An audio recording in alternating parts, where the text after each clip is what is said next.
Oh, hey, everyone. I figured you'd be coming by pretty soon. I'm trying to get Peter's attention to get ready for the show, but he hasn't heard me. Here, watch. Peter! Peter! Peter! We don't talk about Bruno, no. Yep, you heard him right. He's singing We Don't Talk About Bruno. Remember a while ago we were all singing the music from Encanto? Yeah. Well, Peter hadn't heard it until this week. Now he's been listening to it non-stop. I can't get him to take the headphones off. Bruno says it looks like rain. I'd yank his headphones off, but I don't want to be rude. Well, I guess we should get started, right? The batteries on his phone should die pretty soon anyways. Hey, let's read today's letter. Isabella, your boyfriend's here. Anyways, it says, Dear Peter and Jez, I was wondering, how do you hear from God? Signed, Lucas. A short one today, but to the point. Well, Lucas, you can hear from God in a couple of different ways, like reading the Bible, spending time in prayer, but none of that will matter if you don't take the time. My headphones died. What are you talking about? To listen. Here, watch this. God's story, Samuel. So part of God's story is about Samuel, and it goes like this. Samuel was a prophet, or a person who hears from God and shares God's messages with others. And everything God says is true. The first time Samuel heard from God, he was actually a kid. One night when Samuel was sleeping, he heard someone calling his name. This might have seemed really strange. So Samuel woke up and thought Eli, who lived in the same place, was calling for him. Samuel ran to Eli and said, "Here I am. You called me?" But Eli said, "I did not call you. Go, lie back down." So Samuel lay back down.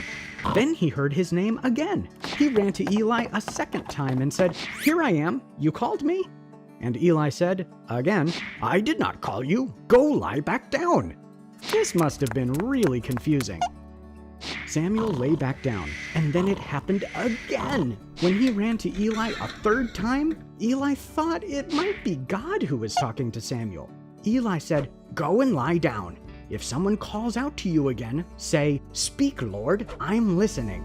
Samuel obeyed. When he heard someone say, "Samuel," he answered, "Speak, Lord, I'm listening." And you know what? It was God, and God had lots of things to say to Samuel. God told Samuel some difficult news that he had to deliver to Eli.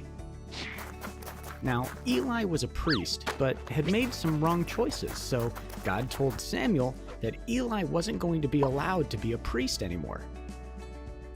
Samuel was scared because he was pretty sure Eli was going to get upset, but Samuel obeyed God anyway. At first, Eli was upset. But then Eli said, "He is the Lord. Let him do what he thinks is best." See, sometimes people don't like hearing what God has to say, but a prophet has to care more about what God says than what people say. When Samuel grew up, the Israelites asked him to pick someone to be their king. Samuel wasn't sure this was what God wanted, so he asked God about it. God said, "Tomorrow I will send a man to you. He is from the land of Benjamin. He is the one I have picked to be king of Israel." Sure enough, the next day, a tall, strong man came to Samuel. When Samuel looked at him, he heard God say, "He is the man I told you about. His name is Saul. He will rule over my people." Samuel heard what God told him to do, and he obeyed. Samuel anointed Saul as a symbol that God had picked him to be king. But Saul ended up being pretty selfish and making a lot of wrong choices. And when God said it was time to replace Saul with a new king, God sent Samuel to anoint a shepherd boy, the youngest and smallest of his brothers, named David. David also heard from God and obeyed, and David grew up to be the greatest king Israel ever had, until a long time later, when a boy named Jesus was born. Even as a kid, Jesus showed people around him how to hear from God and obey. See, everyone can hear from God. Kids, grown-ups, kings, cowboys, moms, dads, mimes, teachers, astronauts, bird watchers, bird-watching mimes. Everyone. We can hear from him in the middle of the night when we're trying to sleep. Or we might hear something that surprises us. But we don't have to be a grown-up or a prophet or a king in order for God to notice us and for us to hear from him. It's like when God told Samuel, "The Lord does not look at the things people look at. People look at the outward appearance, but the Lord looks at the heart." And that's a little about the story of Samuel. So in case you missed it, here's the quick version. Samuel was a boy who heard from God. God talked to him in the middle of the night. God told Samuel to make Saul a king. Later, God told Samuel to make David king. Samuel heard from God and obeyed. We can hear from God too, and that's a part of God's story.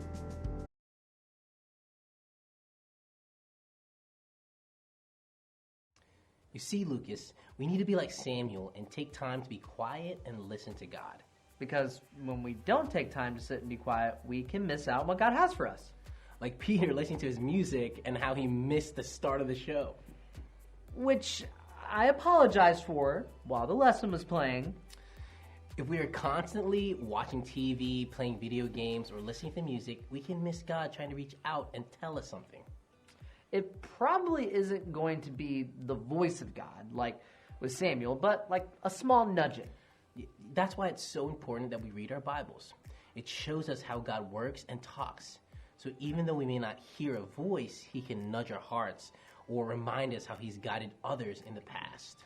And that's not to say we can't watch TV or listen to music, but we should be aware if those things are taking our time away from God. We should put God first. And when we take the time to try and listen for God's guidance, we are practicing a form of worship.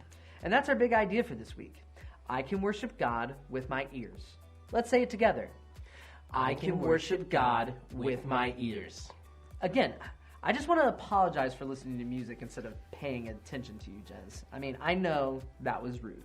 Hey, I really appreciate that, Peter. But also, okay, if you haven't listened to Encanto... Everyone's listened to Encanto, Peter. Those songs were popular everywhere in like 2021. Right, that's my bad.